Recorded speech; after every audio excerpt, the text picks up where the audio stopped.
A snowstorm raged when Kaiser suddenly ran into the woods, barking wildly before vanishing.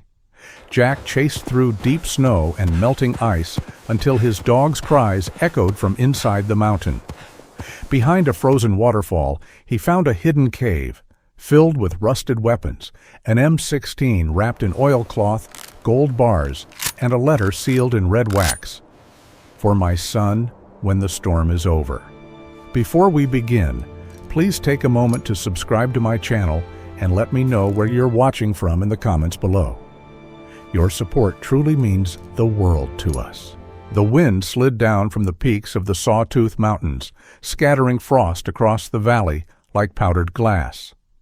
Snow creaked underfoot as Jack Turner stepped from his cabin, a dark figure against a horizon of pale light. Once a decorated Marine, now a recluse, Jack had traded the sound of gunfire for the hush of pine trees. He was in his mid-40s, tall and broad-shouldered, his brown hair unkempt and streaked with gray. A coarse beard shadowed a face carved by loss. After the war and after his wife left, he had come here to disappear. The world had taken too much: comrades, innocence, even the name of his father, Captain William Turner, whom the government had branded a traitor decades ago. Solitude was Jack's final uniform, worn not for pride, but survival. Kaiser trotted ahead of him, a German shepherd with a coat of white and black that shimmered under the thin sun. The dog was large, with a quiet intelligence in his amber eyes, the kind that made Jack believe he understood every word ever spoken to him. Kaiser was 8 years old enough to move with purpose, young enough to be restless. He had been rescued from a defunct training camp years ago, a creature abandoned by men who saw value only in obedience. Since then, he had followed Jack like a shadow, loyal, wordless, and lately troubled. For days now, Kaiser had vanished each morning into the timberline, returning at dusk with his fur soaked and paws muddy. Jack's patience, like the winter light, was thinning. That morning he saw the dog again, bolt toward the trees, tail stiff, ears pricked. Something in the animal's gait was urgent, not playful. Jack cursed under his breath, grabbed his rifle, and followed. The snow deepened, crunching beneath his boots. His breath turned to smoke in the freezing air as he pushed through pine branches heavy with frost. He had learned long ago that silence in nature was rarely peace. It was warning. The trail wound through fallen logs and icy ridges until it broke at a ravine where a river once flowed, now crusted with melting ice. Kaiser's prints led straight across. Jack hesitated, then followed, boots cracking through thin sheets of frozen water. The sound of rushing filled his ears, at first wind, then unmistakably a waterfall. His heart quickened. Beyond the veil of mist, the dog's bark echoed, deep and rhythmic, as if calling him into the earth itself. Jack pushed past the spray and found a narrow slit of rock half hidden behind the cascade. Water splashed his face as he squeezed through. The tunnel beyond smelled of iron and damp earth. He clicked on his flashlight, its beam slicing through the dark. The air grew colder, heavy with age. At the back of the cavern, something man-made glinted beneath layers of frost. Wooden crates, cracked and swollen, were stacked against the wall. A rusted M16 lay atop them, oiled long ago and forgotten. Between the crates, half buried in silt, rested a small iron box. Jack pried it, open with his knife. Inside lay several dull gold bars and a single envelope sealed with hardened red wax. His pulse thundered as he brushed away dust. The handwriting across the front trembled, yet deliberate. For my son, when the storm is over. Jack froze. The loops, the pressure of the pen, it was unmistakable. It was his father's.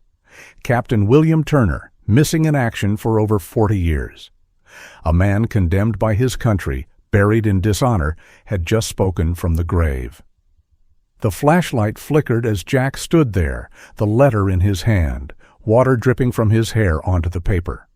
Memories surged. The day the men in uniform came to their door, the way his mother's hand shook as she tore open the telegram. Treason, they had said.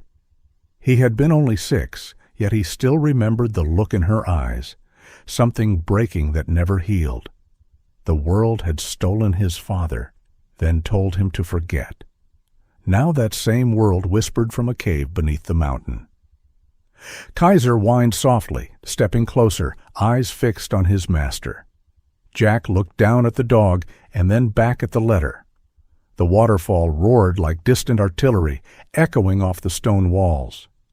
He felt the cold seep through his coat, into his bones, but inside him something hot began to stir, a mixture of dread and desperate hope. Perhaps his father had never betrayed anyone. Perhaps everything Jack had believed about his family was a lie. He slipped the envelope into his jacket, took one last look at the ghostly chamber, and turned toward the mouth of the cave. The light outside was fading, snow falling again, in lazy spirals. Kaiser moved ahead, leading the way home. As they stepped into the open, Jack looked back once more. The thundering waterfall blurred behind the mist, sealing its secret. In that moment, he understood. The past was not dead. It had been waiting for him all along, beneath the ice and silence, patient as a buried heart. The storm thickened that night, a white curtain sweeping across the Sawtooth Range as Jack Turner sat before the fire, the unopened envelope resting on the table like a living thing. The cabin was small, built by his own hands from pine and stubbornness, its log walls breathing with the wind. The single window rattled, and Kaiser slept near the hearth, one eye half open as if sharing his master's unease. Jack stared at the red seal for a long time, feeling the weight of 40 years pressing against his chest. Then slowly he broke it. The letter trembled in his calloused hands, the paper brittle and yellowed. His father's handwriting flowed steady despite the years. "My son, if this reaches you, it means the world I served has turned against its own." The words hit like a bullet. William Turner confessed that he had once commanded Falcon Unit, a covert branch buried deep within military intelligence. Their mission, he explained, was not glory or honor. It was silence. They transported unmarked gold and sealed documents across borders no one admitted existed. When orders came to erase witnesses, William had refused. He fled, taking Mariah, Jack's mother, with him, hoping to expose the truth. The letter grew darker as it went on. "They called me a traitor because I wouldn't kill for them. I only wanted to save your mother and you.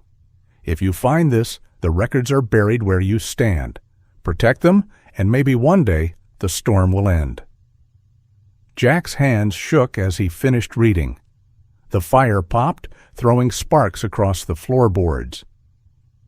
His father had not been the villain history painted him to be. He had been the only man brave enough to disobey. For the first time in decades, Jack felt something close to pride, though it burned painfully in his throat. He looked toward the shelf where an old photograph leaned. His mother Mariah, a woman with raven-black hair and skin the color of sun-touched copper, smiling beside a younger William in uniform.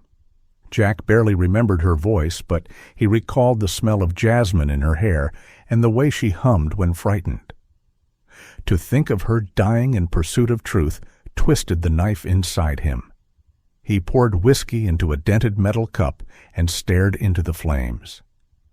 Outside, the snow fell heavier, swallowing sound. The years of solitude, the self-exile, the bitterness, all of it suddenly felt hollow.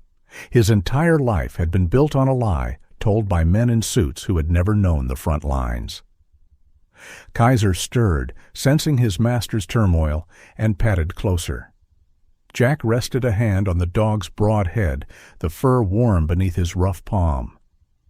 "He wasn't a traitor," Jack whispered. Kaiser's ears flicked, as if in agreement. Then came a sound that didn't belong to the mountain, a faint hum, mechanical, growing louder. Kaiser's head snapped up, muscles stiff. Outside, beyond the storm's veil, light cut through the trees, a harsh white beam sweeping across the snow. Jack moved to the window, parting the curtain. Headlights. A vehicle crawling up the old logging road that no one but him ever used. The rumble of an engine echoed off the cliffs. He set down the whiskey and reached for his rifle. "Stay," he told the dog, but Kaiser growled low, a deep vibration in his chest. Jack's mind raced. Nobody should be here. No mail came this far, no hikers this season. The only explanation was the one he didn't want to believe. Someone else knew about the cave. He doused the lamp, plunging the room into shadow, and moved to the window again. The vehicle stopped 100 yards away, engine idling. Two silhouettes stepped out. One was tall and heavy-set, moving with the swagger of someone used to authority. The other was smaller, hunched slightly, the glow of a cigarette flaring red against the storm. Through the swirl of snow, Jack caught a glimpse of a face as the taller man turned toward the cabin. The firelight flickered just enough to reveal features hardened by weather and arrogance, gray stubble along a sharp jaw, eyes hidden beneath a hooded brow. Whoever he was, he moved like a soldier, but not one bound by rules anymore. Jack's instincts screamed mercenary, the kind hired to dig up ghosts, best left buried. Kaiser pressed against the door, tail stiff. Jack crouched beside him, whispering, "Quiet." He watched as the strangers scanned the property, one shining a flashlight across the cabin walls. It caught the reflection of the license plate Jack had taken off years ago. The beam lingered, then shifted toward the woods. They didn't knock. Instead, they turned and disappeared into the dark, following the path toward the river. The same path that led to the waterfall. Jack felt his pulse hammer against his ribs. Whoever they were, they knew exactly where to look. He turned back to the table, grabbed the letter, and shoved it into his jacket. His father's words echoed in his mind. "Protect them." The cabin felt smaller now, suffocating with history. He checked the rifle's chamber, pulled on his coat, and opened the door. Cold air rushed in, biting at his skin. Kaiser bounded out first, nose low, tail slicing the air. Tracks already half filled with snow led toward the ravine. They followed, silent and fast, the storm erasing their steps as quickly as they made them. The forest swallowed them both, branches whispering like ghosts above. Somewhere ahead, engines revved again. Jack's grip tightened around the rifle. The world that had once driven him into exile was returning, bringing the same darkness his father had tried to escape. But this time, he wouldn't run. Not again. Morning crept over the Sawtooth Range, pale and brittle, like light struggling through glass. In the small mountain town of Stanley, the snow had begun to melt into rivulets along cracked pavement, revealing a world that looked both forgotten and waiting. Lauren Pierce, 28, stepped off the bus with a worn leather satchel and the sharp energy of someone chasing ghosts. She was tall and slim, her long auburn hair braided loosely down her back, freckles dusting a face that seemed built for curiosity. Her gray-green eyes held the kind of hunger only truth could feed. Lauren worked for the Mountain Chronicle, a struggling Idaho newspaper that had once covered mining disputes, but now survived on human interest stories and local myths. Yet she wasn't here for legend. She was here for Falcon Unit. Lauren's father, a retired Air Force mechanic, had whispered about the unit before dementia took his memories. He had mentioned gold that never reached Washington and a captain who vanished with it. When an anonymous tip arrived weeks ago about a reclusive veteran in the Sawtooth Mountains who lives with a half-wolf dog, Lauren knew it wasn't coincidence. She checked into the Timberline Motel, peeling paint, humming radiators, the scent of pine disinfectant, and began her search. The innkeeper, a wiry man in his 60s named Ed Laramie, eyed her press badge warily. He had the leathery skin of someone who'd spent half a life outdoors, a cigarette glued to his bottom lip. "Reporters don't last long up here," he muttered, handing over the key. "Whatever story you're chasing, best leave it buried." Lauren smiled politely, used to warnings. Truth, she'd learned, was always guarded by fear. While Lauren was spreading maps across her motel bed, marking old military routes and vanished supply stations, Jack Turner was climbing back toward the waterfall cave. The tracks he'd found outside his cabin led west into deeper wilderness, but the wind had erased most of them overnight. Kaiser trotted ahead, ears twitching, fur tipped with frost. Jack hadn't slept. His mind replayed the headlights, the letter, and now the uneasy knowledge that others were searching for the same truth. The entrance behind the frozen veil was darker now, the air colder, as though the mountain itself was holding its breath. Inside, he found what he had missed before, a small metal box buried beneath debris. Inside it, a weathered notebook wrapped in oilcloth. The journal belonged to Maria Santos, his mother. The handwriting was delicate yet precise, each line soaked in fear and love. "They're hunting us," one entry read. "William says they'll never stop until the gold and the files are gone. He wants to burn them, but I can't. Truth should never vanish." As Jack read, his throat tightened.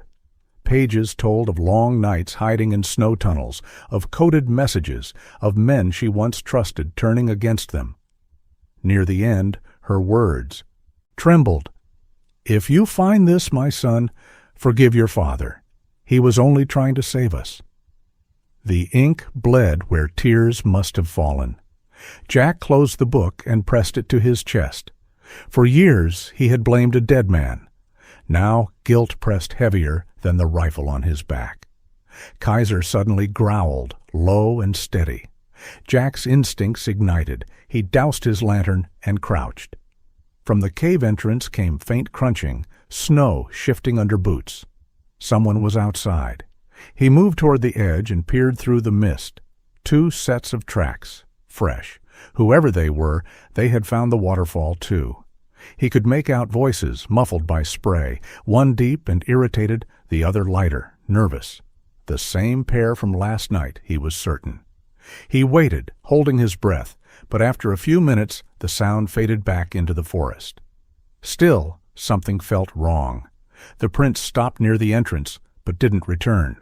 Far below, in Stanley, Lauren questioned locals at the diner. She met Ruth Ann Briggs, a middle-aged waitress with sharp eyes and silver-streaked hair who poured coffee like it was a sermon.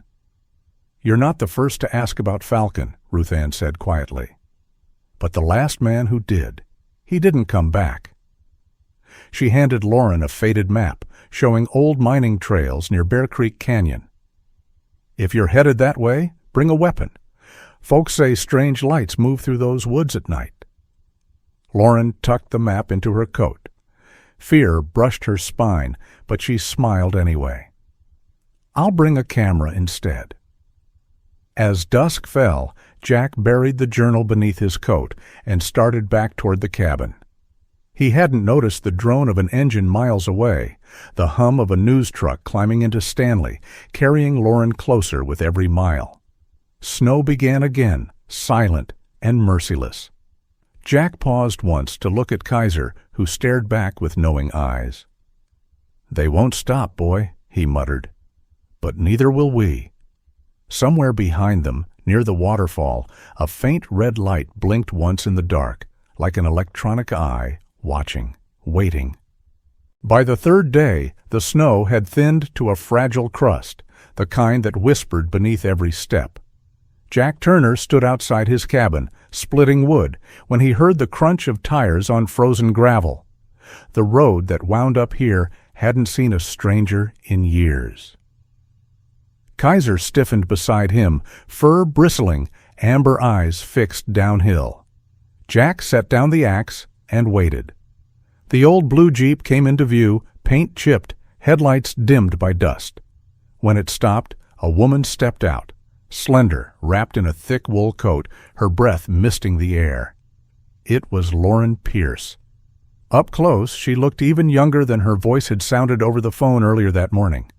Her face was pale from the cold, freckles fading beneath the wind, and her hair, reddish-brown, escaped her knit cap in loose waves.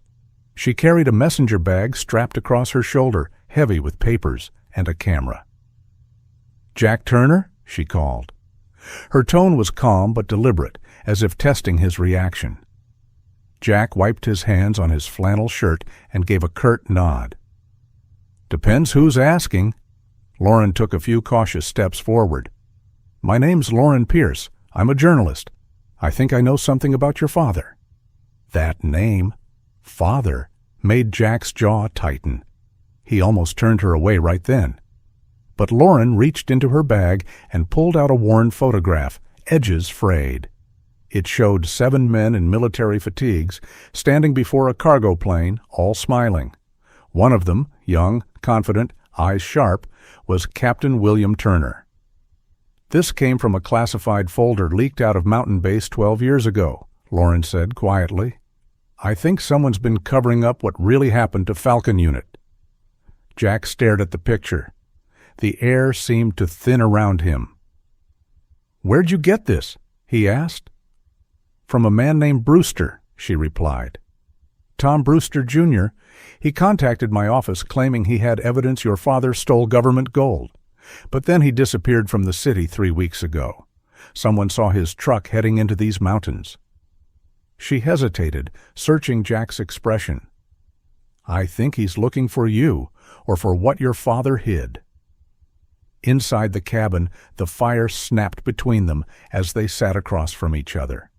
Jack's distrust lingered, but Lauren's composure, her steady eyes, the absence of arrogance so common among reporters, made it difficult to push her away. She unfolded maps, notes, and copies of old telegrams across the table.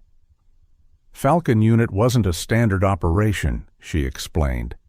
"It was a transport division used to smuggle gold from abandoned mining reserves in Central America. The gold never reached the treasury.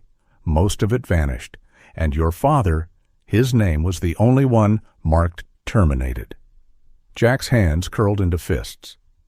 "He didn't steal anything," he said. "I found his letter. He refused their orders. That's why they buried him." Lauren looked up sharply. "You found something?" Jack hesitated, then nodded. He told her about the cave, the weapon, the gold bars, the sealed letter. Her eyes widened, not with greed, but with a journalist's thrill. "That cave could contain proof," she whispered. "Documents, logs, maybe enough to clear his name." Before Jack could answer, Kaiser lifted his head and growled, a deep warning rumbling from his chest. Through the window, a faint glow moved along the ridge, headlights cutting through the darkness. Jack crossed to the window, jaw hardening. "Someone's coming," he said. Lauren followed, her heartbeat quickening as she glimpsed the light crawling closer, slow and deliberate. "Is it Brewster?" she asked. Jack shook his head. "Maybe, or worse." They doused the fire. Outside, the night stretched silent, except for the hum of an approaching engine. Jack loaded his rifle, handed Lauren a flashlight. "If things go wrong, head to the creek behind the shed. Stay low." She nodded, her breath trembling slightly. As they stepped onto the porch, Kaiser moved ahead, silent as shadow. The Jeep's light reached the clearing, painting the snow gold. Then another pair of headlights appeared behind it. Whoever was coming, they weren't alone. Jack's voice was low, steady, almost calm, the voice of a man who'd been through too many wars to fear another. "They want the gold," he muttered, "but they'll find something else waiting." The wind carried the sound of laughter from the first vehicle, a coarse, cruel sound that didn't belong to the mountain. Lauren felt it crawl under her skin. Somewhere down the slope, Tom Brewster, Jr. stepped out of his truck, his boots crunching against the snow, eyes gleaming under the hood of his parka. Tom was in his mid-30s, with a rough, unshaven face and eyes too blue to be kind. He'd inherited both his father's greed and his temper. Once a demolition expert dishonorably discharged for theft, he'd learned early that loyalty could be bought, but trust could not. His life had been a chain of debts and half-buried schemes, all leading here to the fortune his father never found. "Found you," he murmured, staring toward the glow of Jack's cabin. Snow flurried between them like falling ash as he motioned for the men behind him to move forward. The night came roaring down from the peaks like a living beast. Snow churned sideways in the wind, turning the world into a blur of white and silver. Inside the cabin, Jack Turner stood by the window, his knuckles pale around the rifle. Lauren's scream still echoed in his ears. It had come from outside barely 10 minutes ago. He had gone out to secure the generator when the headlights reappeared, blinding through the storm. By the time he ran back, she was gone. The tracks outside told the story clearly. 2 sets of boot prints, 1 pair smaller, dragged through the snow toward the old road. Kaiser whined low, his breath clouding the air. Jack crouched beside him, fingers gripping the dog's collar. "Find her," he murmured. The shepherd lunged forward, nose to the ground, moving with sharp precision through the storm. They followed the trail across a ridge, through trees bending under the wind's weight. Jack's mind burned with images of his father's letter, of loyalty, of betrayal, and of the woman who had risked everything to tell his story. He would not lose her, too. Miles ahead, Tom Brewster Jr. steered his truck through the drifts, jaw clenched, eyes narrowed. The storm battered against the windshield, sleet hammering like bullets. Lauren sat bound in the back seat, wrists tied, camera bag beside her boots. Her face was bloodless, but her gaze was steady. "You think this will get you what you want?" she shouted over the wind. Tom's mouth curled in a sneer. "Your boyfriend's got the map. He'll follow us, and when he does, he'll lead me right to it."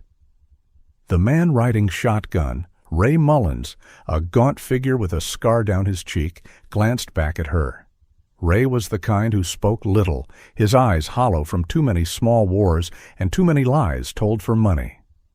"She's tough," he muttered. Tom grinned. "So was my old man. Didn't do him much good." The truck skidded to a stop near the frozen ravine. They forced Lauren out into the blizzard, wind clawing at her hair. Tom shoved her forward. "Show me where the cave is." She spat blood into the snow. "I don't know." His gloved hand struck her face. "Then pray your friend does." Behind them, the faint echo of barking rose from the storm, deep, resonant, closing fast. Tom turned, eyes narrowing. "He's coming." Jack and Kaiser broke through the tree line moments later. The storm howled around them, but the dog's instincts never faltered. Jack crouched low, scanning the valley. A flicker of movement by the ravine. The truck's lights dimmed, shadows moving. He could make out Lauren on her knees, hands bound. Fury burned through the cold. He motioned Kaiser forward. "Go." Kaiser bolted into the whiteout, a streak of black and white fur. His growl tore through the wind, followed by chaos, shouts, a gunshot, a man's cry. Jack moved fast, sliding down the slope, firing once into the air. The shot cracked like thunder. Ray turned too. Late. Kaiser slammed into him, teeth flashing. Tom spun, rifle raised, but Jack's bullet struck the weapon from his hands, sending it spinning into the snow. They collided in the storm, fists and boots in breathless rage. "Your father was a thief!" Tom bellowed, grappling for the rifle. Jack drove his fist into the man's jaw. "My father died protecting the truth." They rolled toward the edge of the ravine, the ice cracking beneath them. Tom pulled a knife, blade glinting under lightning. "Then you'll join him," he snarled. Jack's hand shot out, wrenching the knife aside. A gun fired, 1, then 2 shots, muffled by the storm. Tom fell back, blood seeping into the snow. Jack stood over him, chest heaving, rifle aimed, but he didn't fire again. His voice came low, steady.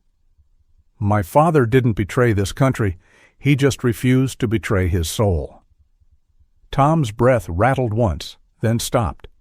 Jack turned to Lauren, cutting her free. Her cheek was bruised, lips cracked, but her grip on the camera was unbroken. She raised it weakly. "I got it," she whispered. "Everything." When dawn came, the storm had passed. Snow lay heavy and still, covering the scars of the night. Jack stood at the cave's mouth with Kaiser beside him, watching the sky shift from gray to pale gold.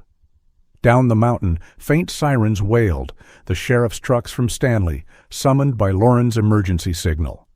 Justice, for once, was on its way. The storm had vanished by morning, leaving behind a silence so clean it almost hurt to breathe.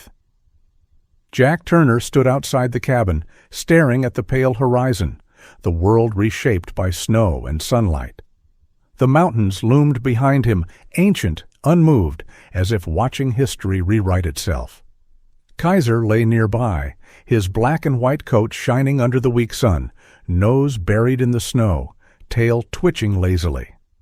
Down the valley, the sound of engines and human voices drifted upward. The rescue team, the sheriff, the press, all arriving far too late for the worst of it. Jack felt strangely calm. He had lived half his life in hiding, and now the truth no longer needed to hide with him. 2 days later, the world knew his name.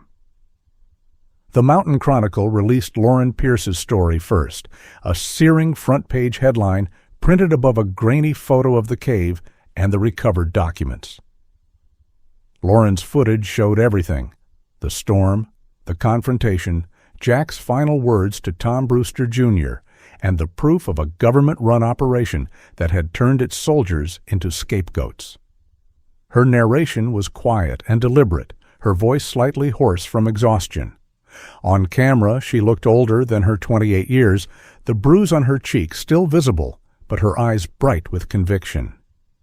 "The truth," she said to the lens, "was buried under 40 years of snow. We just had to dig." The footage spread beyond Idaho within hours. Larger outlets picked it up: the Associated Press, military blogs, veteran networks. The Department of Defense issued a statement, flat and sterile, promising a full internal review.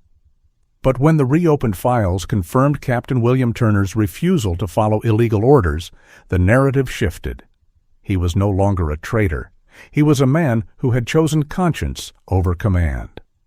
On a gray morning in Washington, an officer in full-dress uniform delivered the posthumous Medal of Honor to a small wooden podium. The ceremony was brief, but live on national television. The announcer's voice cracked as he read the citation: "For courage beyond duty, and for upholding the integrity of the service he once served." Jack refused to attend. He watched the ceremony from the cabin porch, snow melting beneath his boots. His beard had grown thicker, streaks of gray catching the light. He looked like a man both older and freer. Beside him, Kaiser rested his head on Jack's knee, amber eyes half closed. The letter from his father lay folded inside Jack's flannel pocket, soft from being read too many times.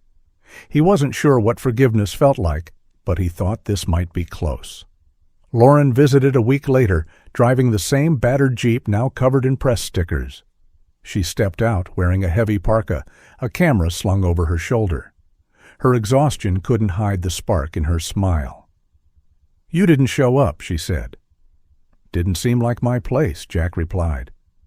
"It was about him, not me." She studied him quietly for a moment. "The country saw the truth because of you," she said. "You gave it back its conscience." Jack shook his head. "No, you did." They stood together, facing the valley. The snow was retreating, revealing patches of dark soil, the first signs of spring. Lauren raised her camera, snapping a single photo of Jack and Kaiser against the backdrop of the mountains. "For the article?" he asked. "For the history books," she said softly. Then, after a pause, "You know, they're calling you the silent veteran on the news." Jack smiled faintly. Let them. I've said what I needed to say." That night, as dusk settled over the ridges, the cabin's light glowed warm against the snow. Lauren sat at the table, editing her final piece. When the interviewer asked on screen what story she was most proud of, she looked directly into the camera and said, "This isn't my story. It belongs to a man who never asked to be remembered, and to the truth that refused to die." A year passed like a slow thaw. The Sawtooth Mountains, once buried beneath storms, now gleamed with the soft light of spring.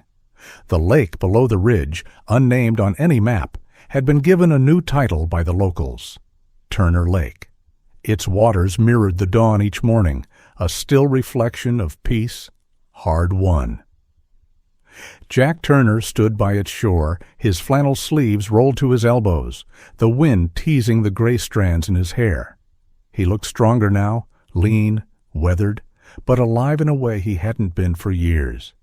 The haunted look that had once shadowed his eyes had faded, replaced by quiet certainty. Behind him, the cabin had changed too. The rough logs were sanded smooth, the broken window replaced with clear glass, and on the porch hung a brass plaque engraved with two names, Captain William Turner and Mariah Santos Turner, for those who chose truth over silence. Jack had used what remained of the gold to found the Falcon Foundation, a small nonprofit that helped the children of missing veterans. The work kept his hands busy, but more than that, it gave purpose to the ghosts that had once lived here. Every month, letters arrived, handwritten thank yous from families scattered across the country. Some enclosed old photos of soldiers in uniform, others drawings made by kids too young to understand why their parents never came home. Jack kept them in a wooden chest near the fireplace. When the wind grew fierce, he'd read them aloud, his voice low, as if his father might still be listening. Kaiser, older now, rested on the porch, his black and white fur fading around the muzzle. The dog's eyes were still bright, though slower to move, his steps careful. Jack often joked he'd outlive them both, but each morning when the sun rose over the ridge, Kaiser was already awake, watching the horizon like a sentry. Sometimes Jack thought the dog could see beyond the mountains, into places men were never meant to know. That morning, the crunch of tires on gravel pulled Jack from his thoughts. A familiar Jeep came into view, sunlight bouncing off its windshield. Lauren Pierce climbed out, brushing auburn hair from her face, now cut shorter and streaked with gold by the sun. She wore a dark denim jacket, camera bag slung across her shoulder, her movements unhurried yet confident. Time had added depth to her eyes, a calm earned from witnessing both the worst and the best of humanity. In her hands, she carried a book wrapped in brown paper. "You built all this," she said softly, stepping onto the porch. Jack smiled. "We built it." She handed him the package. The title on the cover read, "The Truth Buried in the Mountains."